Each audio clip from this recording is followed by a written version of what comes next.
Hello everyone, welcome to good earnings Telugu. మనం ఈరోజు వీడియోలో ఒక 2 స్టాక్స్ గురించి మాట్లాడదాము. హై పేస్తో గ్రోత్ ఉన్నాయి ఆ స్టాక్స్, అండ్ ఫ్యూచర్ కూడా చాలా బాగుండబోతుంది.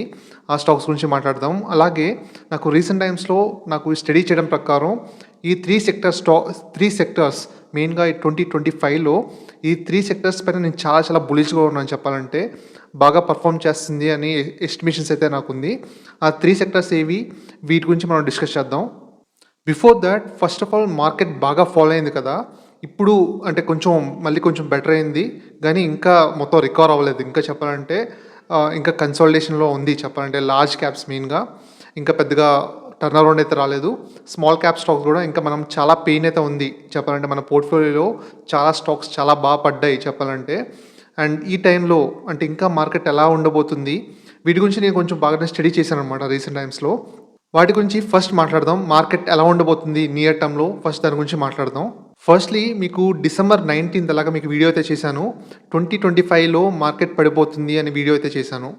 ఆ టైంలో అంటే మెయిన్గా దానికన్నా ముందు జస్ట్ ఒక వీకెండ్ అయితే వచ్చిందనమాట. 13th అయితే ఎండింగ్ వచ్చి 14th 15th అయితే వీకెండ్ అయితే వచ్చింది. ఆ టైంలో నేను చూస్తున్నాను నా పోర్ట్ఫోలియో కానీ, నాకు నిఫ్టీ గ్రాఫ్ కానీ, స్మాల్ క్యాప్ 250 ఇవన్నీ చూస్తున్నాను అనమాట. ఇండెక్స్ అన్నీ చూస్తున్నాను. ఆ టైంలో హైలో ఉన్నాం మనం చెప్పాలంటే. మెయిన్గా small cap index all time హైలో అయితే ఉంది, అండ్ నా పోర్ట్ఫోలియో కూడా ఆల్ టైమ్ హైలో ఉంది. ఆ టైంలో నాకు ప్రాఫిట్స్ బుక్ చేసుకోవడం మంచిదే అనిపించింది నాకైతే. ప్రాఫిట్స్ బుక్ చేసుకుందామా అనుకున్నాను, కానీ మెయిన్ థింగ్ అంటే ఈ స్టాక్స్ అన్ని నేను హోల్డ్ చేసినవి మళ్ళీ నేను బై చేయగలనా లేదా అనేది ఒక చిన్న భయం అయితే ఉండింది. అండ్ అదే కాకుండా ఈ ట్యాక్స్ కూడా పే చేయాల్సి వస్తుంది కదా ఈ మార్చ్లో. ఇవన్నీ మళ్ళీ ట్యాక్స్ ఇష్యూస్ వస్తాయి, చాలా తలనొప్పులు ఉంటాయి. ఇవన్నీ పోర్ట్ఫోలియోని మళ్ళీ బిల్ చేయాలి, అన్నీ ఉంటాయి కాబట్టి పర్లేదు, వెయిట్ చేద్దాం, పెయిన్ ఉన్నా పర్లేదు అన్నట్లు నేను వదిలేసాను అనమాట ఆ టైంలో. అండ్ కానీ నెక్స్ట్ అంటే స్టార్ట్ అయింది. నెక్స్ట్ ఆ వీకెండ్ తర్వాత నిజంగానే కొంచెం పడ్డం అయితే స్టార్ట్ అయింది. అండ్ నెక్స్ట్ వీడియో అయితే మీకు చేశాను. 18th చేసి 19th రిలీజ్ చేసినట్లున్నాను. 19th ఆ రోజు మీకు అంటే చెప్పాను అనమాట. అలాగా 2025లో మెయిన్గా పడిపోతుందని చెప్పకుండా మెయిన్ వీడియోలో కొత్తగా వచ్చిన వాళ్ళు జాగ్రత్తగా ఉండండి. స్టాక్ స్పెసిఫిక్గా వెళ్ళడం కన్నా మ్యూచువల్ ఫండ్స్లో పెట్టుకోండి అని మీకు మెయిన్గా చెప్పాను. అండ్ మెయిన్ పడిపోతుందన్న ఇష్యూ కాకుండా మెయిన్ అది కూడా నేను టోటల్గా ఇంత షార్ప్ ఫాలో అవుతుందనే ఎక్స్పెక్టేషన్ అయితే లేదు నాకు. మెయిన్గా గ్రాఫ్ చూసిన తర్వాత అండ్ అప్స్ అండ్ డౌన్స్ ఇప్పుడు ఆల్ టైమ్ హై నుంచి ఇప్పుడు ఒక అంటే పడచ్చు అని ఉండింది, కానీ ఇంత షార్ప్ ఫాలో అవుతుందని ఎస్టిమేషన్ అయితే నేను అనుకోలేదు. కానీ ఎక్కువ ఫాలో అయిందనమాట. నేను అనుకున్న దానికన్నా ఎక్కువ ఫాలో అయిపోయింది. మెయిన్గా ఈ జనవరిలో ఇంత ఫాలో అవుతుంది అనుకోలేదు, ఫాలో అయింది. మెయిన్గా ఫాలో అవడానికి రీజన్స్ మనకు తెలిసిందే. రూపీ ఫాలో అవడం కానీ, ఇంకా క్రూడ్ ప్రైజెస్ కూడా కొంచెం పెరిగాయి ఆ టైంలో, అండ్ ఎఫ్ఐఎస్ అయితే సెల్ చేసేసారు. ఇవన్నీ రీజన్స్ చెప్పాలంటే.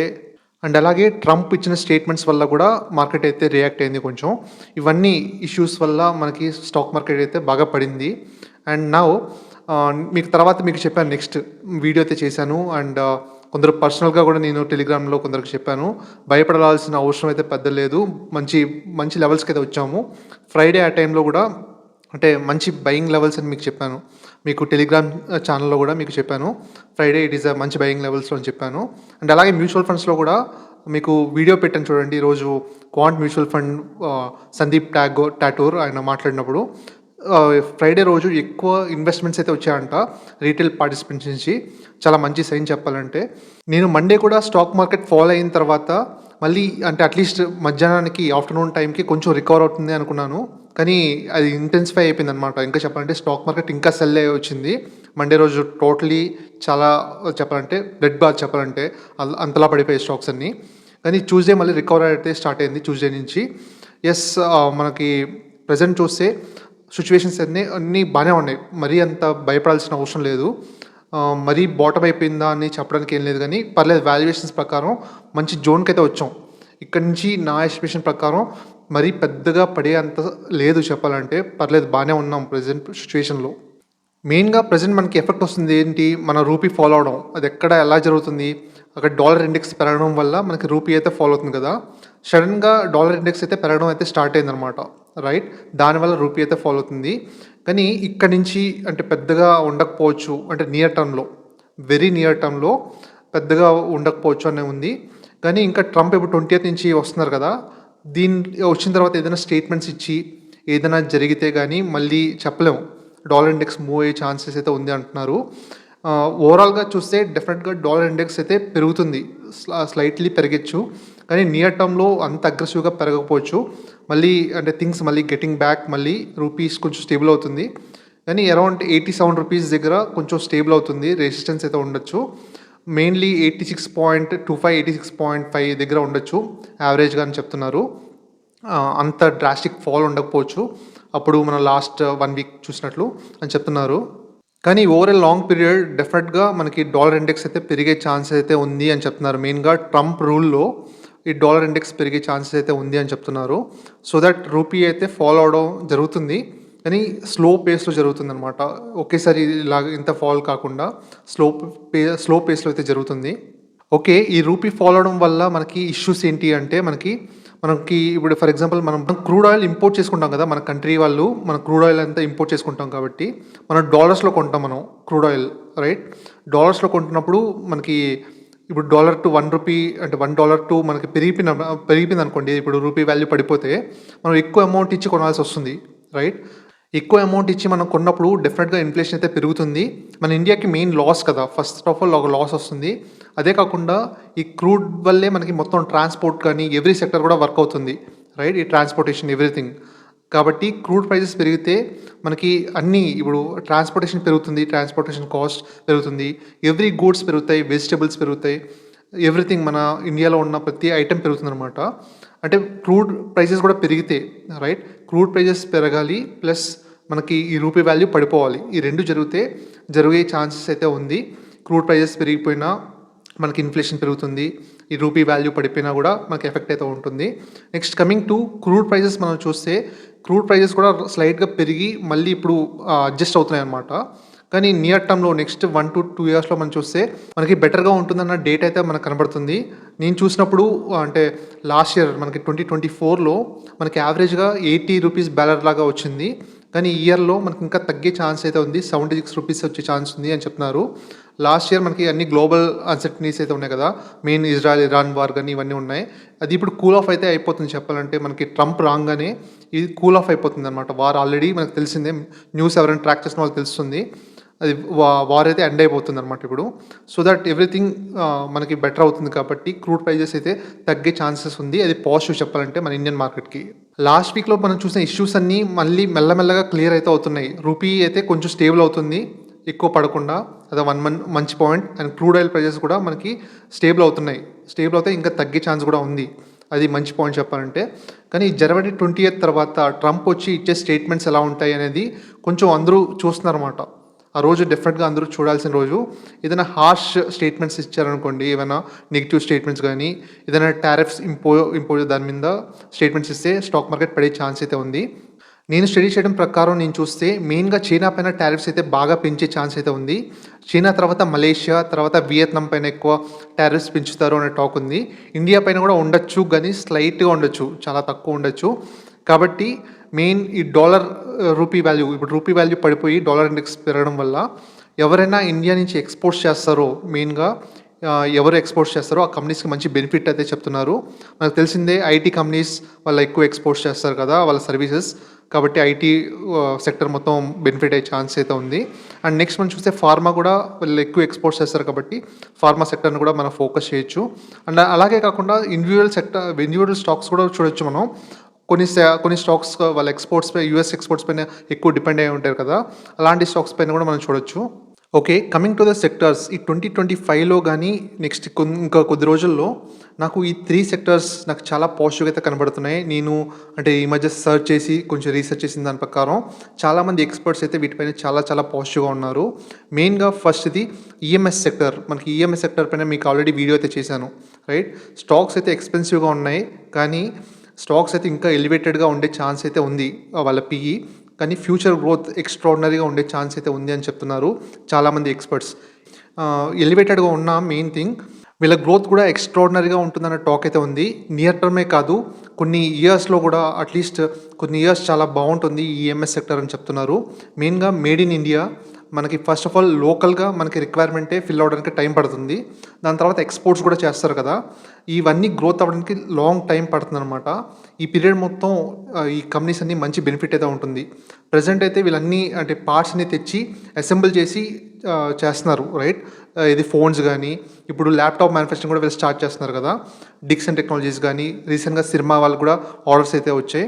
అండ్ వీళ్ళకి గవర్నమెంట్ సైడ్ నుంచి కూడా మంచి PLI స్కీమ్స్ అయితే అనౌన్స్ చేశారు. మంచి ఇన్సెంటివ్స్ ఇస్తున్నారు. ఇది చాలా బాగుంది చెప్పాలంటే. సెక్టర్ మొత్తం మంచి టెయిల్ విండ్స్ అయితే ఉన్నాయన్నమాట. సో దట్ వీళ్ళ గ్రోత్ ఎక్స్ట్రాడినరీ 35% CAGRతో గ్రో అవుతుంది అని చెప్తున్నారు. అండ్ అదే కాకుండా ప్రెజెంట్ అన్నీ మనం ఇంపోర్ట్స్ చేసుకొని చేస్తున్నాం వీళ్ళ పార్ట్స్ అన్నీ. కానీ ఫ్యూచర్లో మన కాంపోనెంట్స్ కూడా మనకి మ్యానుఫ్యాక్చర్ చేస్తామన్న టాక్ అయితే ఉంది. వాటిపైన కూడా వర్క్ చేస్తారు అని ఉందన్నమాట. ఆల్రెడీ డిక్సన్ అయితే అనౌన్స్ చేసింది. డిక్సన్ అనుకుంటా అనౌన్స్ చేశారు. నెక్స్ట్ 18 months తర్వాత నుంచి వాళ్ళ కాంపోనెంట్స్ వాళ్ళే తయారు చేసుకుంటారన్న టాక్ అయితే ఉంది. సో దట్ వీళ్ళు వాళ్ళ కాంపోనెంట్స్ వాళ్ళే తయారు చేసుకొని అంటే మ్యానుఫ్యాక్చర్ చేయడం స్టార్ట్ చేస్తే వీళ్ళ మార్జిన్స్ బాగా పెరుగుతాయి. మొత్తం EMS సెక్టర్లో ఒక ట్రాన్స్ఫర్మేషన్ అయితే జరుగుతుంది మనకి ఇండియాలో. ముందన్నీ మనం ఇంపోర్ట్ చేసుకునే వాడుతున్నాం. చెప్పాను కదా, ల్యాప్టాప్స్ ముందు డిస్కస్ చేసుకున్నాం. ల్యాప్టాప్స్ మొత్తం 70-80% మనం ఇంపోర్ట్ చేసుకునే వాడుతున్నాం చైనా నుంచి. కానీ ఇప్పుడు ల్యాప్టాప్స్ అన్ని బ్యాన్ చేస్తున్నారు. సో దట్ మనం ఇక్కడ నుంచి లోకల్గా మ్యానుఫ్యాక్చర్ చేయడం అయితే స్టార్ట్ చేస్తున్నారు ఇప్పుడిప్పుడే. అండ్ ఇప్పుడు లోకల్ యూసేజ్ అయిన తర్వాత నెక్స్ట్ ఎక్స్పోర్ట్స్ కూడా చేస్తారు నెక్స్ట్ ఫ్యూచర్లో మన ఇండియా నుంచి. మన చైనా నుంచి US కానీ కొన్ని కంట్రీస్ అన్నీ ఆపేస్తున్నారు కదా, వాళ్ళ ఇంపోర్ట్స్ ఆపేస్తున్నారు కదా. సో దట్ మన ఇండియా అయితే డెఫినెట్గా చైనా +1 స్ట్రాటజీ ఈ EMS సెక్టర్లో చాలా బాగుండే ఛాన్స్ అయితే క్లియర్గా మనకు కనబడుతుంది. నెక్స్ట్‌ది మనం చూస్తే డేటా సెంటర్స్. ఇది కూడా చాలా చాలా గ్రో అయ్యే ఛాన్స్ ఉందనే టాక్ అయితే ఉంది. నెక్స్ట్ ఒక 5 yearsలో 40% CAGRతో గ్రో అవుతుంది ఈ డేటా సెంటర్ బిజినెస్ అని చెప్తున్నారు. మనకు తెలిసిందే మన గవర్నమెంట్ మొత్తం డేటా మన ఇండియా లోకల్ డేటా మొత్తం ఇక్కడే సేవ్ అవ్వాలని చెప్పి మనకి చూస్తున్నారు, అది తెలిసిందే.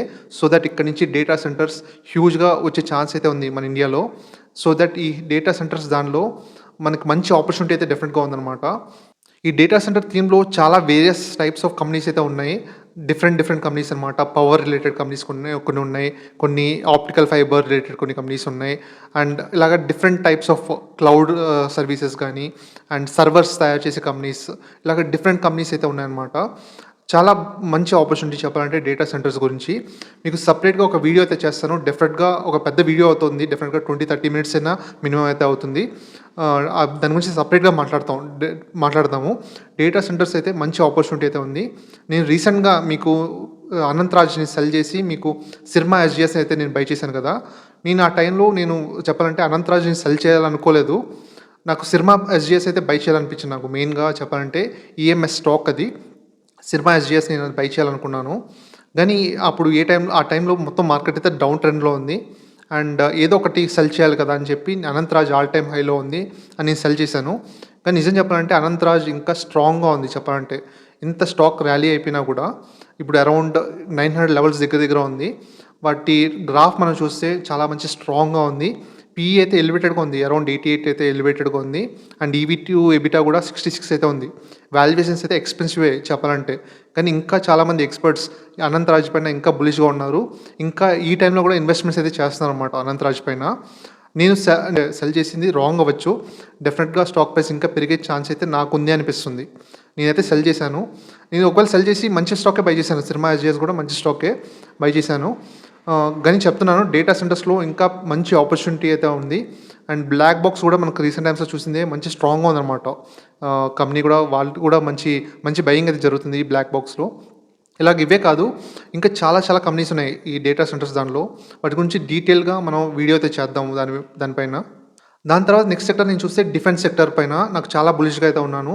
రీసెంట్గా మనకి డిఫెన్స్ మినిస్టర్ స్టేట్మెంట్స్ కానీ మనం చూస్తే అండ్ రీసెంట్గా కొన్ని ఎక్స్పర్ట్స్ కూడా చెప్తున్నారు అనమాట. డిఫెన్స్ పైన స్పెండింగ్ అయితే బాగా పెరుగుతుంది. అండ్ మెయిన్ థింగ్ డిఫెన్స్లో మనకి కంపెనీస్ చాలా తక్కువ ఉన్నాయి. రీసెంట్ టైమ్స్లోనే చిన్న కంపెనీస్ అంటే ఎమర్జింగ్ వస్తున్నాయి అనమాట పైకి. ఆ చిన్న కంపెనీస్కి మనకి పెద్ద ఆర్డర్స్ వస్తాయన్న టాక్ అయితే ఉంది. మెయిన్లీ అపోలో మైక్రో సిస్టమ్స్ మీకు డిస్కస్ చేశాను కదా, చాలా చిన్న కంపెనీ. వాటికి పెద్ద ఆర్డర్స్ వచ్చే ఛాన్స్ ఉంది. అండ్ వాళ్ళకి ఆర్డర్స్ వస్తాయని ముందుగానే అనుకొని వాళ్ళకి ఫెసిలిటీస్ వాళ్ళకి యూనిట్స్ ఉంటాయి చూడండి, బిల్డింగ్ కానీ అన్ని యూనిట్స్ కానీ వాళ్ళు ముందుగానే రెడీ చేసుకుంటున్నారు అనమాట. ఇంకా ఆర్డర్స్ నియర్ టర్మ్‌లో అయితే వస్తాయనే ఎస్టిమేషన్స్ అయితే కంపెనీ మేనేజ్మెంట్ అయితే చెప్తున్నారు. వాళ్ళు ఆల్మోస్ట్ దగ్గర దగ్గర 100% చాలా గ్యారంటీ అంటే పాజిటివ్‌గా ఉన్నారన్నమాట ఈ ఆర్డర్స్ పైన.